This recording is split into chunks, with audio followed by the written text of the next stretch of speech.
Great. So hopefully everybody can see that. We are here today to discuss grief in the workplace and supporting staff through loss. So grief is a deeply personal experience, and it can obviously be painful and complex, and it affects most of us at some point. A recent study by Sue Ryder found that a quarter of working age adults knew someone who has died over the last year. So even though it's an experience that everyone goes through, it's still not something that we find very easy to talk about at work. And we can often hide our feelings around grief in the workplace, and we can appear that we're coping, but it's not something we leave at home. Obviously, it will inevitably come with us to work and can impact on our working day and our approach to business. So in this session, we're going to cover how grief affects business and how we can manage it effectively. So just before we do that, a little introduction to who I am. So I'm Natalie, and I'm a training officer with Mind in Mid Herts, and we are the local mental health charity that's affiliated to National Mind. So we come under the umbrella of the National Mind charity, and we are Mind in Mid Herts. And we're also going to be hearing a little bit later on from Gareth, who works for Tesco's. He's going to be sharing with us some of the things that they've done to help support colleagues in the workplace. And as I said, my colleague Sophia is also here from Mind in Mid Herts, and she's going to support with kind of the technical side of things, managing the chat and if people can't hear or see anything. So just a quick bit of housekeeping. It is a planned session from 12 till 12:45. It's not interactive, but there is a question and answer session at the end. So if anything comes up and you'd like to ask a question, we will be doing that at the end. And so I would ask that just while we're presenting, if everybody can stay on mute so that everybody else can hear. It is obviously a tough session. We're talking about grief and loss. So if at any point you need to step away, that's absolutely fine. And it is recorded. So if you want a copy of it at the end, that will be sent to you. So what we're hoping to get out of the session is to understand the impact of bereavement on employees, including emotional, cognitive and behavioural effects, that we hopefully will recognise how grief can affect team dynamics, performance and workplace culture if it's not properly supported. Hopefully you'll be able to identify best practice approaches for supporting grieving employees compassionately and professionally. We're going to do a little bit of exploring around the role of managers and HR in creating grief-aware policies, including returning to work plans, communication and flexibility, and also learn about bereavement training options to build long-term capacity for compassion, resilience and support in the workplace. So just before we do that, we're going to have a little look at sort of understanding what mental health is. So the World Health Organization defines it as a state of mental well-being that enables people to cope with the stresses of life, realise their abilities, learn well, work well and contribute to their community. It has intrinsic and instrumental value and is integral to our well-being. And we like to view it as kind of like a very curvy continuum. So nobody has positive mental health the whole time, but obviously if people are not on top of their mental well-being, that can obviously lead to mental ill health. So what we like to think of as mental well-being is more about how we think and feel and how we engage in the world, build relationships and make decisions. But like physical health, we all have mental health and things which can impact it. So just as our bodies can become unwell, so can our minds. And as with our physical health, we need to look after the mental health before we become ill. And obviously grief is something that has a huge impact on our mental well-being. And you know, in some situations, this can actually lead to a full-blown mental health problem. So looking more closely at grief then, it's a process, and the range of emotions we go through when we experience a loss, there's absolutely no right or wrong way to feel. And it's more than just feeling sad, it stirs up a whole range of emotions. So if I ask people, you know, what they think these emotions are, some of them are really obvious, like sorrow, loneliness, but some of them can be surprising. So things like anger, and it doesn't come in stages.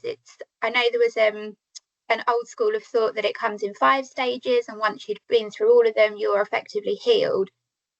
But new research has found it's not actually like that, and instead it tends to come in waves. So you may feel one emotion more than another, and some not at all. And then after a period of time where you almost think you're not grieving anymore, there might be a big different emotion presenting. Sometimes emotions can take you by surprise and they may change quickly, and this can be not only sort of day to day, it can literally be hour to hour and be quite overwhelming. So we can see why it's really important, that workplaces need to be aware of this. It's really important to remember that everybody grieves differently, but the strategies that you can put in place will effectively help everybody that's going through loss. So some of the common experiences of grief are things like emotional pain, feeling low, feeling depressed. It can affect your concentration. It impacts adjusting to other changes. So obviously, the loss of somebody important is a very big change in your life. And then conversely, if you're at work and there's some other changes going on that may not have affected you, that may have a huge impact because you're already going through turmoil. Sometimes people feel like they lose their own identity. They can feel angry, anxious, worried, numb, confused, and generally very overwhelmed. So obviously this is going to have a big impact on a workplace. So we find things like decreased productivity, decreased creativity. It might be that colleagues who were very good at meeting deadlines are suddenly finding they can't complete tasks, or they're completing them to lower standards. They become very disengaged.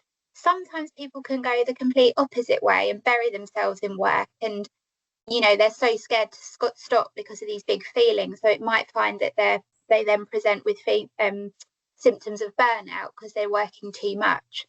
And then obviously, so for some people it's avoidance, so they constantly phone in sick, or they find coming back to work too much. So recognizing how grief can affect people and team dynamics is a really good place to start when you're thinking about grief in the workplace. So I'm going to put some statistics up now. And grief has a huge impact on business. So I mentioned the Sue Ryder Grief in the Workplace report. This was done in 2020 when obviously a lot of people were experiencing loss because of the COVID pandemic. But most people experience the death of someone they know at some point during their working lives. So in the last 12 months, it's estimated that 24% of working age people, which equates to about 7.9 million employees, have experienced a bereavement. And when someone experiencing intense grief is at work, in the first 6 months, their productivity is assumed to be only at 70% of normal capacity. It's also reported that around 5%, which is roughly 95,000 people, of those experiencing intense grief actually end up leaving their jobs after 6 months. And even those who do stay, the feelings of disengagement and unwellness remain after that period. And this costs the UK economy an estimated 23 billion a year in lost gross value added, and costs the UK Treasury an estimated 8 billion in reduced tax revenues. And it comes with increased healthcare costs and income support payments.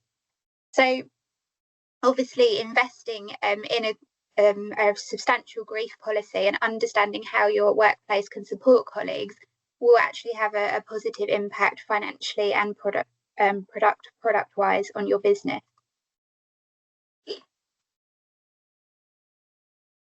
So 2 ways to do this: the power of support. When colleagues come to work and they feel supported, then that reduces the feelings of loneliness.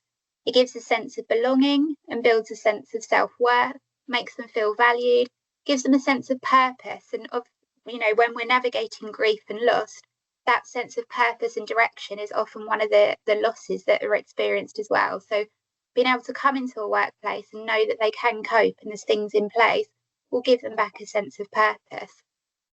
Providing opportunities to share experiences. So we've mentioned how grief is a very common experience, but is there opportunities in a workplace for colleagues to share those experiences? And the workplace can be somewhere that can provide emotional support and be somewhere where colleagues can give and receive it. which hopefully will create an inclusive workplace, which will improve well-being, reduce overwhelm, stress and burnout, so people feel supported and safer. Connected teams are often more loyal, they have improved communication and collaboration, and their work-life balance becomes more satisfying. It can often boost morale and people become resilient, and therefore it will improve retention in the workplace as well. So we like to look at this upside down triangle model at Mind in Mid Herts, and this is how all colleagues should be supported at work. So for obviously all the workplace to thrive, there should be support for all employees. So whether that be something very minimal, so a slight adjustment that a colleague needs, right through to preventing people becoming so unwell that they can't come to work. And grief falls kind of within that middle blue bar, so targeted support for those who are struggling. So a colleague that might have not needed any support and was thriving at work, the experience of loss and grief can throw them into that middle bit. And in order for them to keep performing at the level required, they're going to need some kind of targeted support to support them through it. So I'm going to pass over now to Gareth, who is going to talk to us about some of the things which Tesco's have done to help with grief in the workplace. Lovely. Thanks, Natalie. Good afternoon, everybody. I am Gareth. I am a supply chain lead manager here at Tesco's. So I am accountable for ordering goods into our depots. That's what I do. I do it for grocery and for frozen food. I've been with Tesco about 25 years. I've worked in our stores and in the office over the last kind of 13, I'd say. What I thought would be helpful is to give a bit of context to what we do first and where we've been maybe over the last 5 or 6 years as quite a big company in the UK, and then talk specifically about grief, because unfortunately we had an incident not so long ago with one of our colleagues sadly passed away, which I think will help build on some of the things that Natalie's already spoke about. So like most big companies, we have policies and processes in place to support all of our colleagues around mental health and general well-being. We've tried to be more engaged in it since kind of 2020, when the COVID years, everybody will remember when we were all stuck at home and it was very disjointed for teams and people couldn't get together and talk. It had a huge impact on everybody's mental health.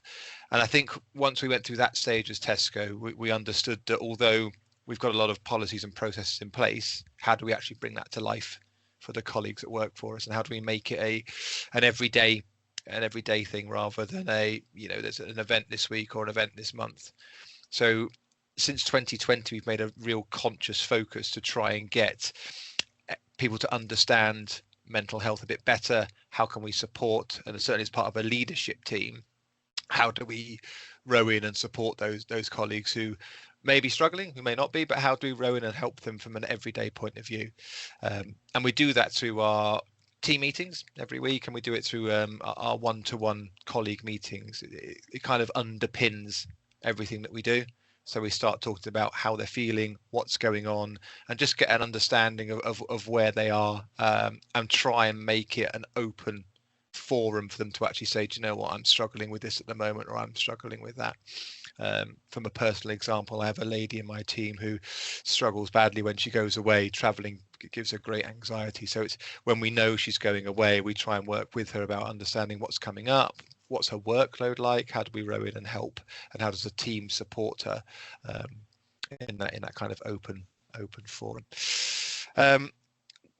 We monitor this through a process we have internally called Every Voice Matters. So twice a year, the whole team within Tesco, that's the whole Tesco employee within the UK, feed into this survey. And a big part of that now is about mental health. It's about financial health, or financial well-being, and your physical health. So does Tesco do everything it can to support those pillars? And underneath that draws out an action plan. So we have one within our supply chain function. There's around 200 people that sit within the Tesco supply chain function here in Welwyn Garden City, and we have an action plan. based on the feedback from that survey as to what we need to focus on, again, as a leadership team to make improvements and support the team in the best way possible. And throughout the year, we pulse out surveys to understand, this is the plan we've laid out. Is it right? Is it wrong? What's missing, and what do we need to develop and change? So although we have the 2 points every year where it's a national survey, outside of that, we also pulse out to our team to understand what's going on and to make sure that we're not missing anything and not supporting them in the right way. That's led top down by our supply chain director, so she's really good at that, and that helps again support the wider team. So that's a bit of a broad background of what we do. The reason the team asked me to come along today was really sad. So a little while ago, I think it was back in April now, one of our colleagues in our store ordering team passed away very, very quickly and unexpectedly. His name was Richard. He was here in the office on Monday, and he passed away Monday night. And as you can imagine, that was a huge thing for the team. So although we're split across different buildings, we all work very, very closely together. And a lot of people knew Richard. He'd been with Tesco about 20 years. He'd been in the office for nearly 10. So a lot of the people and a lot of the team knew Richard very well. It was a huge shock. And that's when we kind of realized what do we do and how do we support the colleagues at that really difficult time. First thing was we had to, as a leadership team, is face into it and communicate that message. Very difficult to do, as I'm sure you can imagine, because he hadn't been unwell and there was nothing we were expecting. So it was very, very difficult to communicate that message to the team. We all did it in a different way. Some got all 50 of their team together. We did it in our area through our individual team meetings. So we got the team together, explained what we knew at the time. So this is on the Tuesday morning. We explained what we knew, which wasn't very much, obviously, and then got the team to come back to us, feed into us how they were feeling, what the emotions they were going through, and try and understand how we could then support them. Some of the colleagues who knew Richard really well were massively impacted, I'm sure you can appreciate. Some of the colleagues went home. Some of them managed to carry on, but we were very clear and aware to what Natalie's already shared about what it could mean to them. And it's almost like from a leadership point of view, the work takes a backseat for that week, because that's not the most important thing. The most important thing is how the team are feeling and what we can do to help. On the back of that, so we all have our own individual experiences of loss and grief, again, as Natalie has explained, and you can articulate and manage it in the best way possible. But to try and get some real support for the colleagues, I reached out to My Mid Hearts and said, look, this has literally just happened. What can we do? Is there something you can share with the team? Can we get something put together that we can help them understand the feelings and the emotions they're going to go through, and how we can then help them through that process, and how they can make it a very open conversation. What we've learned over the last 5 years on our journey with mental health is there are certain subjects that feel taboo. That's how we describe it. Grief is one of them. Financial well-being is one of them. Things like suicide, and very difficult things to discuss. People try and avoid. We didn't want to be in that position where the team felt we weren't facing into what had happened with Richard and the wider team. So we tried to get right on the front foot and really try and explain to the team, this is how you probably feelings you'll have, and this is how we can support you and manage you through it. So really kindly, Mind came along. They did a fantastic webinar for us. Again, explaining some of the things we've seen in here already. Like this, we recorded it, so those who didn't feel comfortable sitting in a forum where there was 100 people looking at it, they could then take it away, watch it at their own time, take it away with their manager and talk through. And what we did was, after that, we kind of shared that with the team, let them understand, told them to keep talking to their managers, keep talking to your line managers, explain how you're feeling, and let them listen. I think that's the key thing as a manager. You have to listen to what the team feel.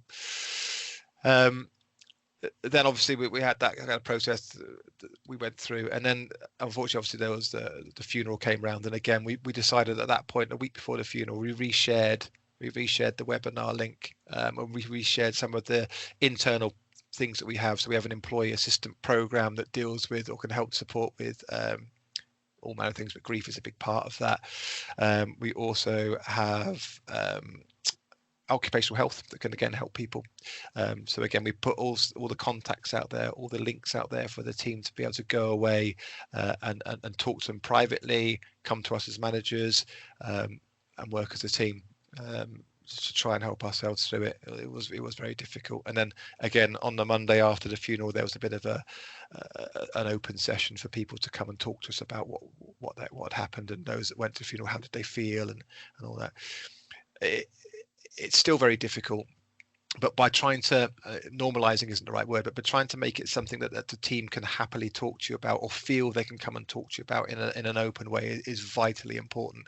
You shouldn't close the door on any of it. Really be open to your teams and try and listen and help them, because the more they feel that you're doing that, the better response you get.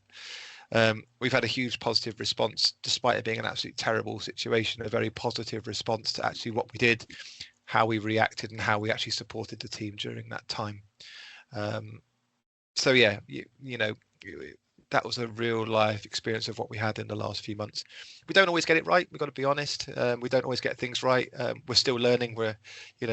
Everyone's been on this journey probably the last 5-6 years. We're really trying to learn with our teams and with our colleagues about what's best. How do we approach things in the right way?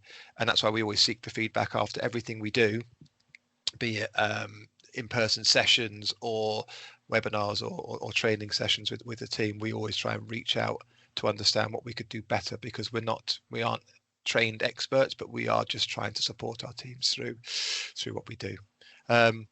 So that's a little bit about what we do. The Mind team for us are fantastic. They've come in before and done training sessions for us, and all manner of things from leadership point of view, but also they've come in and presented to our wider teams. We have a supply chain event every 3 months, and they've come along a few times to that and actually presented things to our full team. So not just leadership, but actually the colleagues that work for us, to explain how we can all support our own mental health. So they've been absolutely fantastic for us here at Tesco's, and we thoroughly love working with them. So thank you. Well, I've got you here. But that was it from me. But I'm happy to take any questions at the end, if anything you want to know about what we do or how we do it. But yeah, that was it from me, Natalie. Thank you. Thank you so much, Gareth. And that was, I think, just so invaluable, knowing when a company has fully embedded mental health policies and puts it at the forefront of what they do, that it isn't just tokenistic, that when something so awful like that happens, you knew as a company how to deal with that, because as you say, things were already in place, and then dealing with it all together and making it not a taboo subject is really, really important. So thank you so much, and it'd be great, if you could hang around for questions at the end. So just kind of going over a few of the points that Gareth raised there. So obviously policies are really important. And as an organisation, you need to set the tone for why grief-aware leadership is essential, not just from a moral perspective, but also for the health and for the productivity of the team, and making sure that you have a bereavement policy in place and that staff know about it. So there was a report done recently by the Hospice UK Society that reported that 56% of people would consider leaving their employee if they didn't provide a proper bereavement support policy. So you need to make sure that policies can be adaptable, inclusive, and also sensitive to the way different cultures respond to grief as well. And policies can empower managers, so make sure that managers really understand that the policies that are in place, because then obviously when something does happen with a colleague, you completely know that how to support them in the right way. And I think something this perhaps is a little bit more relevant. I know Gareth did touch upon it when, obviously the news was released and some colleagues wanted to go home, some wanted to remain at work. But this is really important, I think, as well, when a colleague's perhaps dealing with a personal bereavement in the workplace. So making sure that, time away from work is not necessarily encouraged, but it's supported, because I know for some companies, the company I previously worked at, I experienced a bereavement and kind of was told very curtly, well, either you're well enough to be here, or you need to be at home. And as we've kind of looked at, grief isn't that simple. It's not like you break your leg and maybe you have 6 weeks at home and then you come back and you say, I've got to take it a bit steady, but you know what, I'm pretty much fine to do my job. As we've seen, grief will come in waves, and that could be hour by hour. So it's about not necessarily turning colleagues away and saying you can't be there, but just supporting, the space that they feel that they need. So some companies may not be able to offer completely extended compassionate leave. So it's important to bear in mind what's reasonable for your business when thinking about leave. But research shows that giving the bereaved some time away from work helps them to come back with a clear head, be more productive, and are less likely to have unauthorised absences going forward. But returning to work can be healing, but obviously it can also be very stressful and traumatic as well, having to balance, dealing with grief and returning to work. But I think the key thing to remember is when somebody returns to work, it doesn't mean the grief has gone away. It just means that they've had some time away to just focus on the grief rather than having to balance work as well. So it's really important that we collaborate with the employee on timings, on workloads, and it might be just some reasonable adjustments for that colleague is all that it takes. So, for example, if there's a possibility of delegating a slight bit of work, it might be doing slightly shorter days, slightly shorter working week. Not obviously in the long term, but just to give that colleague that continued space so they're not constantly balancing the demands of work and going through the grief process. So that's kind of like what I've just touched upon with the flexibility beyond the leave, so when they return to work. And I think something that really came across when Gareth was talking is those communication strategies. So just having those at that open forum, so that managers are having regular check-ins. I like the way you spoke about the check-ins not only on a one-to-one basis but also jointly as a team. So people know that they've got that space to be heard, can bring those stress levels down. And that's important in terms of general mental well-being at work as well, not just grief.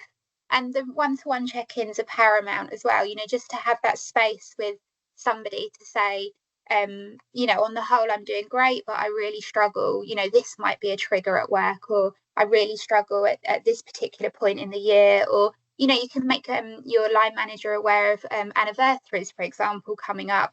And then they know if perhaps on that particular day your productivity isn't great, or you're quieter, or you don't particularly want to attend that work meeting, and hopefully reasonable adjustments can be put into place.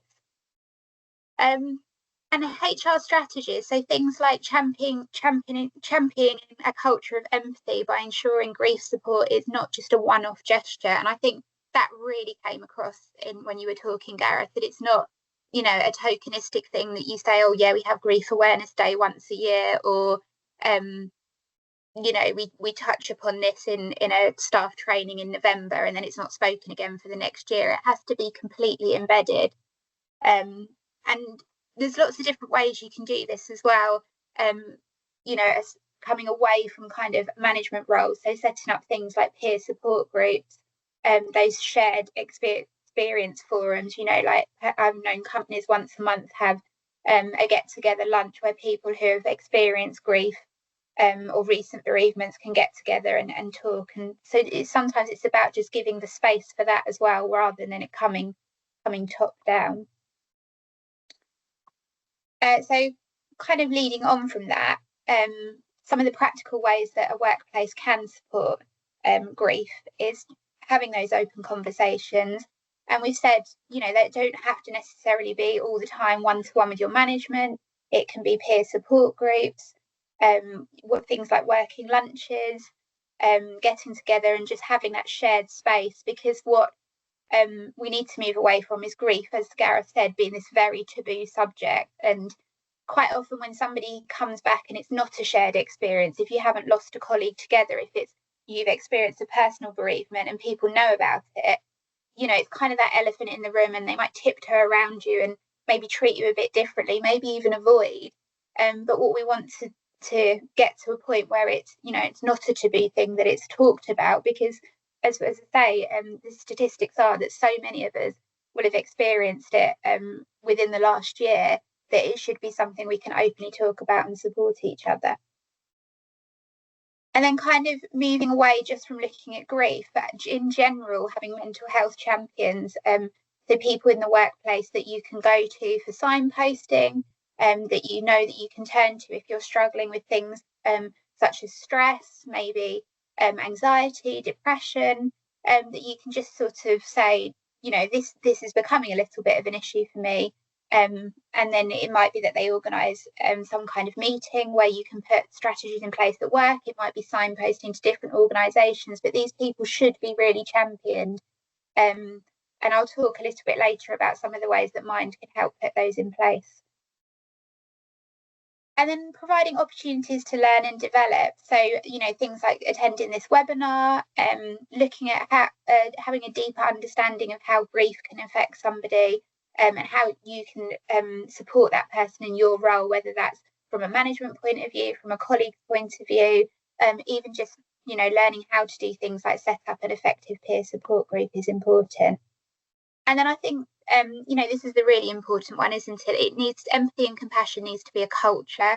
So not just something you perhaps think, oh, I've got to be a bit careful with this person this week because I know they've come back from having a bit of time off because of a bereavement, and then the next week it goes back to completely, you know, oh well, they should be fine, that was last week, they're back now, everything should be back to normal. So obviously we've spoken a little bit about things which you need to put in place, and here at Mind in Mid Hearts we can help with that. So we offer a range of training and services that can aid your journey to an inclusive, mentally healthy work environment, and these do include things like counselling, so post-bereavement and suicide support, our Living with Grief and Thriving at Work workshops, and then alongside that we also offer things like we do peer support training. So I've just mentioned quite a lot about setting up peer support groups, about mental health champions, and our peer supporter training is kind of like our gold standard product for that, and it's replaced what used to be labelled the mental health first aiders. So we run training that ensures that your peer supporters are confident in fully understanding mental health, spotting the signs of potential issues, and knowing how to support and signpost somebody. And we found that companies who've signed up to that really reap the benefits of it. So having certain people within an organisation that can be approached and that can support people, and then those people in turn, the peer supporters, we can support with things like supervision. They can bring cases, you know, anonymously to us, and we can advise. So it's kind of like almost a self-help within the workplace, through having colleagues in different departments that are trained as peer supporters. So we're made up of mental health practitioners and experts, and many of us have lived experiences and perspectives of a wide range of not only mental health conditions, but also experiences such as grief and loss. So we do bring those to the sessions as well, and people, you know, feedback has been really good, as in that we understand. We're not just trainers, we actually understand and have lived experience that can support people. So we're trying to come up with lots of different ways that organisations can approach us, and we are aware that obviously in the financial climate, organisations, you know, very often their budgets are quite tight. So we started doing a lot of what we call open courses. So today is a little bit like an open course, but it's run as a free webinar. But sometimes if several different companies want to train peer supporters, we run what's called an open course. So we'll do peer supporter training, but you might be attending with lots of different companies. So it's best if that's kind of like if a company wants to send just a few people, it's done over 2 sessions, usually online. But it's quite nice for people to network and interact with other people and find out what they're doing. So a bit like hearing from Gareth today, you can find out what other companies have already got in place. But obviously, if you're from a larger organisation and you want to train quite a few people, we will run in-house sessions, and these can be online or in person. Obviously, they'll be very tailored to you, so the dates, the times, the length. You'll have free consultations, and we can really adapt it to what your business wants. So we're trying to be a bit flexible within the tricky current climate. So I really hope today has at least given you some things to take forward. So things like you can go and start talking openly, just simple things like asking people how they are, doesn't require a lot of training, it just requires a listening ear. You know, empowering teams. So I know Gareth mentioned this, asking a team what they need rather than saying, oh, we've done this for you, asking them what they would benefit from. And then just maybe having a think about moving forward, would your company or organisation benefit from maybe a bit more in-depth training, so something like introducing peer supporters, or even something really simple if you just wanted a little bit of guidance of how to introduce a peer supporter group once a month, is something that Mind in Mid Herts can also support and help with. And we really can tailor it to your organisation, from little involvement right through to if you wanted us to help with, as I say, like a big project like introducing peer supporters. Because it's surprising what small changes can spark big results. So I'm going to stop presenting now and just thank you for listening. If you did want any more information on training packages, anything we can do for your company, then the training at Mind in Mid Herts email address at the bottom is the best place to start. And you could also look on our website as well. We've got kind of outlines of things which we offer. But if you had more tailored questions, then please don't hesitate to get in contact.